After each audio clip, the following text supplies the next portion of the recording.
By the way, to all my friends, now you all know what you're getting for Christmas. Done deal. All right, it's time for us to get back into our relationship talk. And this morning we're focusing on dealing with a partner that has attention deficit hyperactive disorder. And of course, we've started a new edition of something that we call Expresso Couples, where we question real couples, find out how they think and how they deal with certain challenges in their relationship. And so right now, we're asking our couples how they feel when they think that their partner isn't giving them the adequate amount of attention.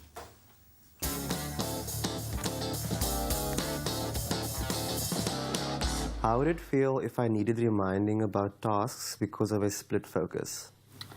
Well, I feel like sometimes your attention can be a bit scattered, especially when you're focused on cooking dinner and that kind of thing.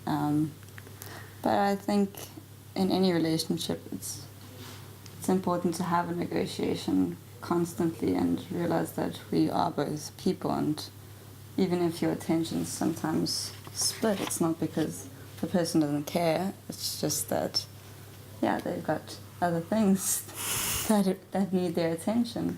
I do get like a bit agitated sometimes, but then I do it because I love him. I think I would feel like I'm forgetful because, and maybe not attentive enough if you need me to remind you, if I need to be reminded for like everything.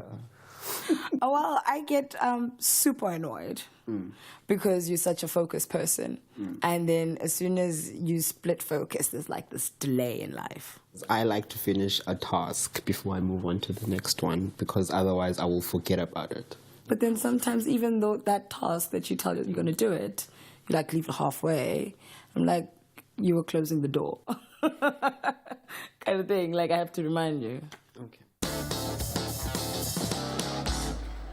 Yo, that's a hectic one. You were halfway closing the door and then you just kind of moved on to the next one. Listen, I've got to say, I'm guilty of that. If it's not in my calendar and I didn't put it into my phone, chances are I will forget about it. So how does having a split focus like that make the other partner potentially feel? As you've seen over here, it's one of the top triggers for feeling unloved and ignored and unattended to. And that, if that is continuously ongoing, and here we're talking about people who are just in regular relationships where, well, we don't know if our couples have got ADHD. We haven't looked at their diagnosis, but I'm assuming not. But we're talking to the very serious people who do have ADHD. So this is the cornerstone, once again, of feeling attended to in a relationship. And it's very important because we want to feel special. We want to feel that we're exclusive to somebody. So when there is this splitting off, but on an ongoing level, Kat, not just like, oh, I forgot and I didn't put it into my diary, but it happens infrequently, and this is something that your partner knows. This person needs a little assistance with being reminded around things. But if it is constant in a relationship, and you know this is permanently there because the person has ADHD, it kind of wears you down. It begins to eat away at you and at your self-confidence and your self-esteem. Now, please remember that this person doesn't have intention to do it. This person has been diagnosed with an illness. And one of the things that they have to do is learn how to manage it because it's taking responsibility. And one of the things contradictorily is that they don't know how to take care of themselves very well. So the partner's left to feel, well, I have to take care of this person all the time. Listen, we want to get your opinion on this, so do give us a call, 083-9133-728. That is our line that remains open for our relationship talk. So then, what kind of communication system do couples then need to develop when you are dealing with something as serious as ADHD? You know that the person isn't doing this intentionally. It's something that they have very little control over. Yeah, which is kind of part of the problem, because eventually it wears off, the sympathy and the empathy wears off as you feel that you are worn down yourself. So you have to acknowledge from get-go, this is part of the disorder, this is part of what's part of our relationship. So what strategies can we build in so that our communication is enhanced? Because if we don't have communication in a relationship, we don't have a relationship. So some of the strategies that have to be developed is building in really good structures. So you talked about a diary. So writing down things like tasks that have to be done. It's kind of the daily tasks that really trip people up if they're living together.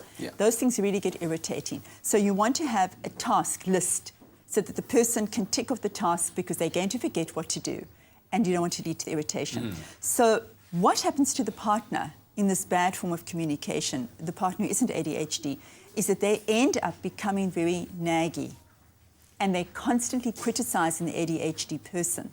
That's the form of communication that develops between these two people.